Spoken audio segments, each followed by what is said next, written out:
नमस्कार जी, मैं मंजू। आज सितंबर की 23 तारीख है और मेरा गार्डन देखिए आज भी वैसा ही जैसे पिछले कई महीनों से लगातार खिलता आ रहा है, तो वैसे ही ये देखिए खिलता आ रहा है।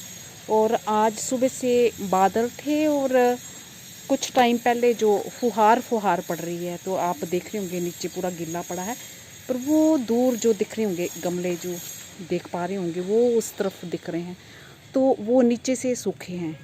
तो मतलब फुहार बड़ी हल्की हल्की फुहार रुक रुक के जैसी हो रही है। तो पहले सुबह सुबह हुई थी तो पानी सूख गया और पूरा सूख गया था, और अब फिर हल्की हल्की फुहार हो रही है, तो उससे ये पूरा जो गीला हो गया है। तो अच्छे से बारिश भी नहीं हो रही है, बस ऐसे ही हो रही है। तो चलिए, ये तो मेरा रहा गार्डन। और आज मैं जिस प्लांट के बारे में बताऊंगी, तो मैं आज एक ऐसी एवरग्रीन श्रब के बारे में बताऊंगी कि जो हमेशा ही अगर आप गार्डन में लगाएं तो वो श्रब हरी भरी रहती है, और उसके फूल भी जो लगातार आते ही रहते हैं। बीच में बहुत ही कम टाइम ऐसा होता होगा, जैसे विंटर में कुछ दिन ऐसे होते होंगे जब फूल ना आए, तो नहीं तो हमेशा उस पर फूल बने रहते हैं। तो उस श्रब के बारे में मैं बताती हूँ। तो मैं जिस प्लांट की बात कर रही हूँ, ये हमेलिया प्लांट की बात कर रही हूँ, जिसे कि स्कारलेट बुश भी कहा जाता है। बहुत ही खूबसूरत। मेरे दोनों तरफ आपको शोर सुन रहा होगा, ये घर का काम लगा हुआ और पत्थर कट रहा है। वीडियो में उसकी खूब सारी आवाज़ें कुछ दिनों से लगातार आ रही हैं, तो इस ओर आप ध्यान ना दें। तो ये देखिए लगातार इस पे फूल आते ही रहते हैं और कोई ख़ास केयर नहीं करनी पड़ती इसके बारे में। तो मैं आज इसके बारे में जानकारी दूंगी, और अभी आप इसे अभी भी कटिंग से इसे ग्रो कर सकते हैं अपने गार्डन में। से छोटे पोट में लगा सकते हैं, और बड़े पोट में तो लग ही जाती है, और हेज के लिए लगाएं तो भी ये बहुत ही खूबसूरत प्लांट ये लगता है। तो चलिए, इसके बारे में मैं अब जानकारी देती हूँ। तो ये जो प्लांट है ये कई नामों से जाना जाता है, जैसे कि इसे फायर बुश के नाम से भी जाना जाता है, और हमिंग बर्ड बुश भी कहते हैं। तो ये अमेरिका का नेटिव है। ये एक बहुत ही जल्दी बढ़ने वाली श्रब है। तो मैंने जब इसे ग्रो किया था, कटिंग से लगाया था, तो कटिंग तैयार होने के 2.5 महीने के बाद ही इसने जो फूल देना स्टार्ट कर दिए थे।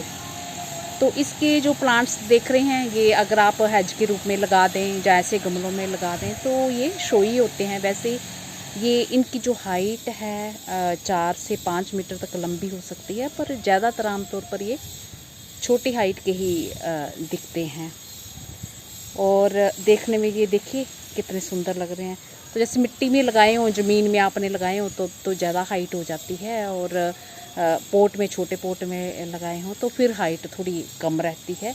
और इसी तरह से बड़े पोट में भी लगा सकते हैं। बोलने का मतलब, अगर ज़्यादा खुराक लगेगी तो ज़्यादा बड़ा प्लांट होगा।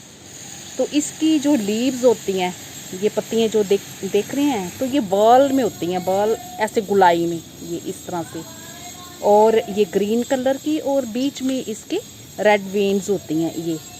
ये रेड कलर की ये वेन्स होती हैं इसमें। तो इस तरह से होती हैं ये। इसके 3 पत्तियाँ, 3 से लेकर 7 तक हो सकती हैं। जैसे किसी में 3 या 4, 5, 6 कुछ भी ऐसे पत्तियों का, जैसे ये गुलाई में ये ऐसे निकलती हैं। तो ये जैसे 4 दिख रही हैं, 5 भी हो सकती हैं, 3 भी हो सकती हैं। तो इस तरह से ये होती हैं। और इसकी लीव्स का कलर मैंने ये बता दिया कि ऐसे ग्रीन कलर की होती हैं, और बीच में ये बेन्स रेड कलर की। तो इसके ब्राइट रेड और ऑरेंज कलर के इसमें ट्यूबुलर फ्लावर्स लगते हैं। तो ये ट्यूब शेप के देख रहे हैं, ये इसी तरह के फूल होते हैं। इसमें गुच्छों में ये ऐसे लगते रहते हैं। तो मैंने ये बड़े ही छोटे से पोट में लगाया हुआ है। तो ये देखिए इतने ढेरों फूल इसमें आते ही रहते हैं लगातार। तो बड़ा ही खूबसूरत लगता है, और कोई ख़ास केयर नहीं करनी पड़ती है इसकी। और मेरे यहाँ बस विंटर में मैंने जो बताया ना, कुछ दिन नहीं खिला था, वैसे विंटर में भी फूल आए थे, तो कुछ दिन रुक गए। और जब इसकी आप प्रूनिंग कर देते हैं तो ये बहुत ही घना प्लांट हो जाता है। तो ये देखिए छोटा सा पोट है, बिल्कुल छोटा सा, जरा सा पोट है ये। और कोई पौधा ये निकला है तो मैं ऐसे ही चलने देती हूँ। मुझे लगता पता नहीं कोई काम का पौधा ना हो, तो मैं इसको देखूँगी कि कौन सा। नहीं तो मैं इसको, ये भी खुराक ले रहा है, फिर ये कुछ समर पॉइंसेटिया के भी निकला है। तो ये छोटा सा, ये इतना सा पोट है ये हाथ भी मेरा ये बाहर जा रहा है ये नीचे से। तो ऊपर से थोड़ा सा, ये मेरे ख्याल से 6 इंची का होगा, ये हाथ में इसमें आ रहा, इस तरह से 6 इंची का होगा, और ये नीचे से लंबाई में कम है, हाथ बाहर आ रहा है।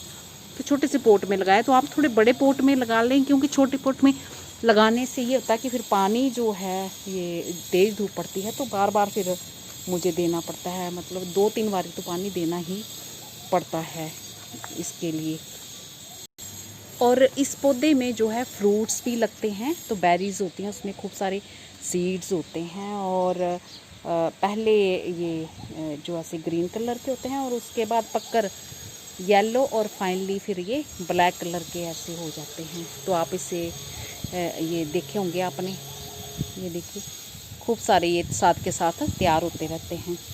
तो प्रोपगेशन कैसे करनी है, तो इसे आप कटिंग से भी ग्रो कर सकते हैं और सीड से भी ग्रो कर सकते हैं।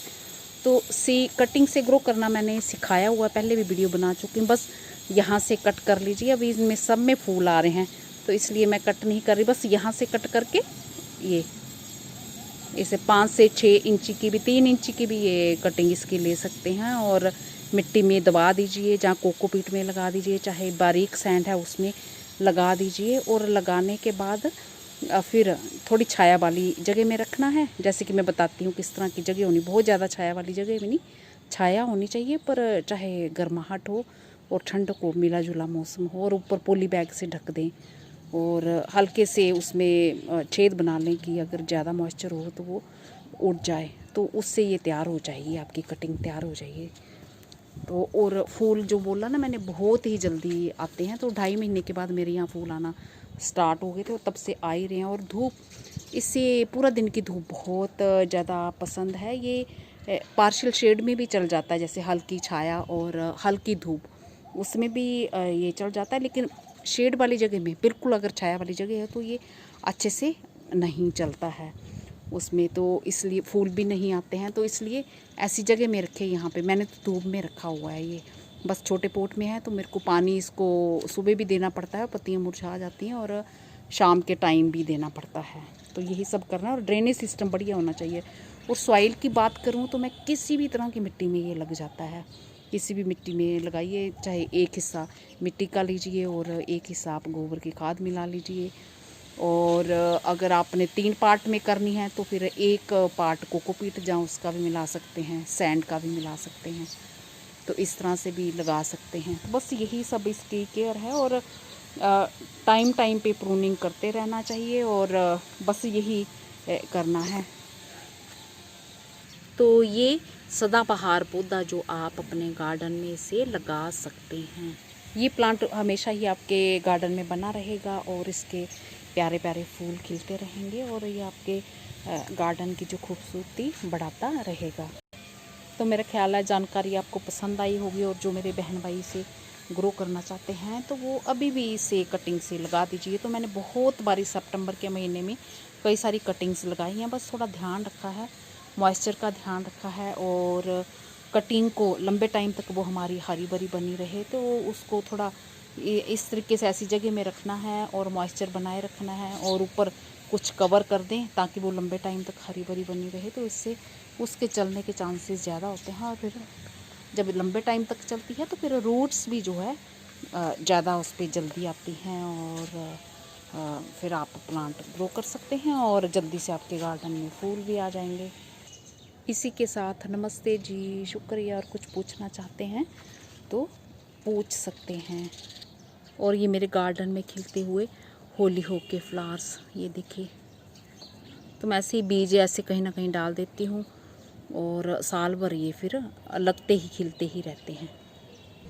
और वाटर लिली के भी अभी प्लांट्स तैयार करना चाहते हैं तो आप आराम से कर सकते हैं, ये बहुत बढ़िया टाइम है। इसी के साथ एलवेंडा फ्लावर्स के साथ मैं अपना ये कैमरा बंद करती हूँ।